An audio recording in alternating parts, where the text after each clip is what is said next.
तो स्वागत है आपका हमारे चैनल वॉइस ऑफ इंडिया पर एक नई वीडियो के साथ। आज की वीडियो में इस समय की बेहद इंपॉर्टेंट खबरों के बारे में बात करेंगे, जिसमें हमारी पहली खबर 5th जनरेशन इंजन को लेकर आ रही है। अब ऐसा लग रहा है कि भारत अमेरिका और फ्रांस को छोड़कर रशिया के साथ इस इंजन डील को साइन करेगा, क्योंकि पहली बार भारत की तरफ से 5th जनरेशन इंजन के लिए रशियन 17S इंजन को ऐड किया गया है। और यह अमेरिका के लिए एक बहुत ही बड़ा झटका हो सकता है, क्योंकि हाल ही में भारत ने F-35 को लेकर भी साफ कहा है कि हम इसको खरीदने के लिए नहीं देख रहे, और अब लग रहा है कि 5th जनरेशन इंजन के लिए भी अमेरिका हाथ धो बैठेगा। हाल ही में जब अमेरिकन अधिकारियों से भी इंजन को लेकर बातचीत की गई तो उनके तेवर काफी अलग दिखाई दे रहे थे। ऐसे में लग रहा है कि भारत अमेरिका को एक और बड़ा झटका देने जा रहा है। इस खबर के बारे में आगे इस वीडियो में डिटेल में बात करेंगे, तो चलिए शुरू करते हैं इस वीडियो को। भारत के 5th generation fighter jet project AMCA यानी कि एडवांस मीडियम कॉम्बैक्ट एयरक्राफ्ट को लेकर एक बड़ा अपडेट सामने आया है। अब तक इस प्रोजेक्ट के लिए अमेरिका, फ्रांस और ब्रिटेन की इंजन कंपनीज पर फोकस किया जा रहा था, लेकिन अब पहली बार रशिया को भी इस चर्चा में शामिल किया गया है। यह एक बड़ा बदलाव है, क्योंकि पहले भारत की योजना थी कि जनरल इलेक्ट्रिक, सैफ्रन और रोल्स रॉयस जैसे पश्चिमी कंपनीज में से किसी एक के साथ समझौता किया जाए, लेकिन अब रशिया के ROK ग्रुप को भी इंजन डील में भाग लेने की अनुमति मिल गई है। रशिया ने हाल के वर्षों में फाइटर जेट इंजन टेक्नोलॉजी में काफी प्रगति की है, खासकर 5th जनरेशन एयरक्राफ्ट के लिए। रशिया ने ऐसे इंजन विकसित किए हैं जो लंबी सर्विस लाइफ, कम फ्यूल खपत और अधिक ताकत प्रदान करते हैं। रशिया की सरकारी डिफेंस कंपनी ROK ने भारत को 17S इंजन ऑफर किया है। ये इंजन रशिया के ALF 41F1 और ALF 51 इंजन का हाइब्रिड वर्जन है, जो ज्यादा पावरफुल, फ्यूल एफिशिएंट और टिकाऊ माना जाता है।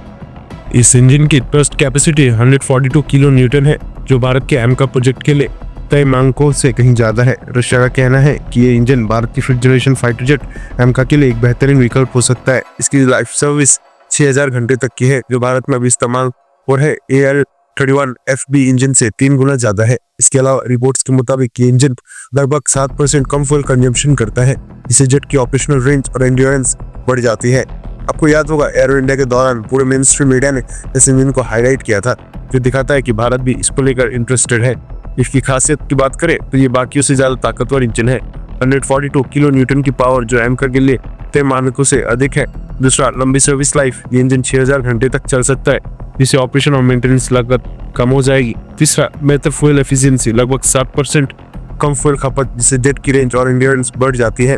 चौथा, बेहतर मैन्यूवरिंग और स्टेल्थ, इसमें 2D फ्लैट नोजल टेक्नोलॉजी जोड़ने की संभावना है, जो फाइटर जेट की स्टेल्थ और एरोडायनामिक्स को बेहतर बना सकती है। पांचवा, सुपर क्रूज क्षमता, ये इंजन बिना आफ्टर बर्नर के भी सुपरसोनिक स्पीड से उड़ान भरने में सक्षम हो सकता है। रशियन अधिकारियों का कहना है कि ये इंजन सिर्फ एमका के लिए नहीं बनी है, बल्कि Su-57E जैसे दूसरे फाइटर जेट्स के लिए भी बना हुआ है।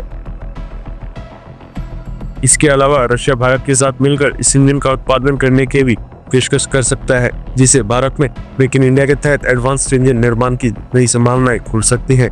अब दोस्तों, आखिर क्या वजह है कि भारत ने रशिया के इंजन को इसमें इंक्लूड किया है? उसे 2 बहुत बड़े कारण हैं। पहला, इसकी संभावना काफी ज्यादा है कि Bharat 5th generation fighter jet Su-57E को अपनी वायुसेना में शामिल करेगा, और इसकी मैन्युफैक्चरिंग भारत के अंदर ही की जाएगी। अगर ऐसा होता है तो Su-57E में लगने वाला इंजन और एमका में लगने वाला इंजन दोनों एक ही हो जाएगा, और इससे भारत को काफी ज्यादा मदद मिलेगी। साथ ही इस इंजन की क्षमता बाकी इंजन से काफी ज्यादा है। दूसरा बड़ा कदम, रशिया के ऊपर भारत का भरोसा।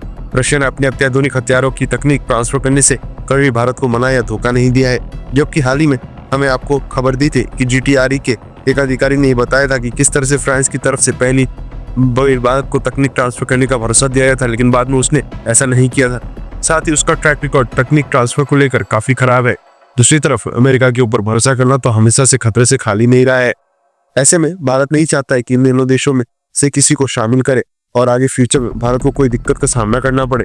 यही कारण है कि अब रशिया को भी इस डील के लिए शामिल किया गया है। अब अमेरिका और फ्रांस की जगह क्या भारत को रशिया के साथ इंजन डील साइन करनी चाहिए? हाँ या करना, इस पर अपनी राय कमेंट बॉक्स में लिखकर जरूर बताएं। साथ ही अगर आपको ये वीडियो इन्फॉर्मेटिव लगी हो, और मेरी छोटी सी रिक्वेस्ट है कि नीचे दिए सब्सक्राइब बटन को भी प्रेस कर बेल आइकन को जरूर दबा लें। फिर मिलेंगे एक ऐसी नई वीडियो के साथ, तब तक के लिए जय हिंद।